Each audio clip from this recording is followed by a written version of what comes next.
नमस्कार प्रेक्षकांनो, नवरी मिळे हिटलरले या मालिकेच्या आजच्या भागात आपल्याला कंकण सोडवण्याचा कार्यक्रम पाहायला मिळणार आहे। लीला आता कार्यक्रमासाठी छान तयार होऊन येते। निळ्या कलरची डिझायनर साडी ती घालून येते। रेऊ मस्त 2 पाट ठेवून पाटाभोवती रांगोळी काढते आणि त्या दोन्ही पाटावर दोघांना बसवतात आणि कंकण सोडवण्याचा कार्यक्रम चालू होतो। सगळेजण लीलाला आणि अभिरामला सांगतात की अलगद दोघांच्या हातात जे कंकण बांधलेलं आहे ते सोडायचं आहे। अभिराम लगेचच घाईघाईने लीलाच्या हातातलं कंकण सोडवायला जातो आणि दोन्ही हाताने ते करतो, पण सगळे लगेचच त्याला सांगतात की नाही, एकाच हाताने ते सोडवायचं असतं। कसं सोडायचं यासाठी सुद्धा सगळे अभिरामला इन्स्ट्रक्शन देत असतात। त्यामुळे अभिराम इरिटेट होतो आणि म्हणतो, तुम्ही सगळे जरा शांत बसता का? आणि त्यावर सगळेजण शांत होतात आणि अभिराम आता अलगदपणे लीलाचं कंकण सोडवतो। त्यानंतर आता लीलाचा टर्न येतो। लीलासुद्धा अगदी अलगदपणे एजेच्या हातातलं कंकण सोडते। हे झाल्यानंतर अभिराम लगेचच उठून उभा राहायला लागतो, पण सगळेजण त्याला बसवतात आणि म्हणतात की असं नाही उठता येणार, पाटावरून उठण्याआधी उखाणा घ्यावा लागेल। हे ऐकल्यानंतर अभिराम आता परत इरिटेट होतो आणि म्हणतो, हे काय आता नवीन? मी हे असलं काहीही करणार नाही। आई, काय आहे हे सगळं? बस झालं आता। त्यावर कालिंदी म्हणते, ठीक आहे, तुम्ही नंतर घ्या, आधी लीला घेईल उखाणा। आणि आता सगळे लीलाला फोर्स करतात उखाणा घेण्यासाठी। कालिंदी तिला छान उखाणासुद्धा सुचवते। त्यानंतर लीला सुंदर असा उखाणा घेते। मोहितींची मुलगी झाली जहागीरदारांची सून, आशीर्वाद मागते दोन्ही हात जोडून। कितीही अडथळे आले तरी संसार करीन मनापासून, एक दिवस नक्की असा येईल की अभिरामचं पान हलणार नाही लीला वाचून। असा सुंदर उखाणा लीला घेते।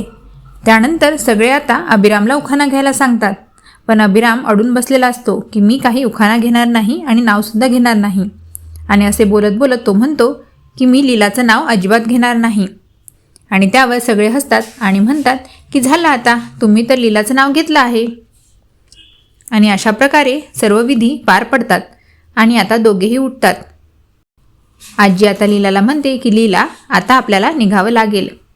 त्यावर लीला भावूक होते आणि ती तिच्या बाबांकडे बघायला लागते। त्यानंतर ती देवघराकडे जाते आणि बाप्पाला म्हणते की बाप्पा, आता माझी निघायची वेळ झाली, सगळं काही सुरळीत होऊ दे। आणि नंतर ती तिच्या आईच्या फोटोसमोर जाऊन उभी राहते आणि आईशी बोलत असते। कालिंदी मात्र घाई करत असते की लीला, जावई बापू बाहेर वाट बघत आहेत, लवकर निघ।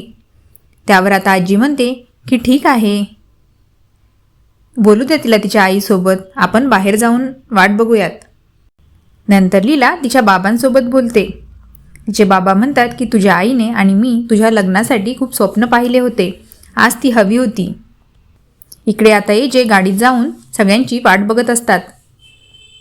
त्यावेळी बटलर तिथे येतो आणि तो एजेचा कान पिळतो आणि म्हणतो की लीलाताईचं लग्न होणारे माहीत असलं असतं ना तर लग्नातच तुमचा कान पिळला असतात। आणि तो एजेला दाजी म्हणतो। ते ऐकून विश्वरूप म्हणतो, काय दाजी? त्यावेळी बटलर म्हणतो की हो, ताईच्या नवऱ्याला आमच्याकडे दाजीच म्हणतात। आणि बटलर आता सांगतो की लीलाताई खूप साफ मनाची आहे, तिची काळजी घ्या आणि अशा मनाची बायको तुम्हाला शोधूनही मिळाली नसती। मला माहिती आहे की तुमचं लग्न वेगळ्याच परिस्थितीत झालं आहे, पण तरीसुद्धा लीलाताईने मनापासून जर कोणाला आपलं म्हणलं ना की ती स्वतःचा जीवसुद्धा ओवाळून टाकते आणि मला खात्री आहे की ती तुम्हालासुद्धा खूप जीव लावेल। इकडे आता लीलाला तिच्या बाबांशी बोलताना जुन्या आठवणी आठवत असतात। कसं ती रेऊसोबत खेळत होती, कसं तिचं नातं कालिंदीसोबत होतं, बाबांसोबत होतं, हे सगळं तिला आठवत असतं आणि ती रडत असते। आणि हा भाग इथेच संपतो। तर कसा वाटला तुम्हाला हा एपिसोड हे मला कमेंट करून नक्कीच सांगा आणि असेच अपडेट जाणून घेण्यासाठी चॅनलला नक्की सबस्क्राईब करा। धन्यवाद।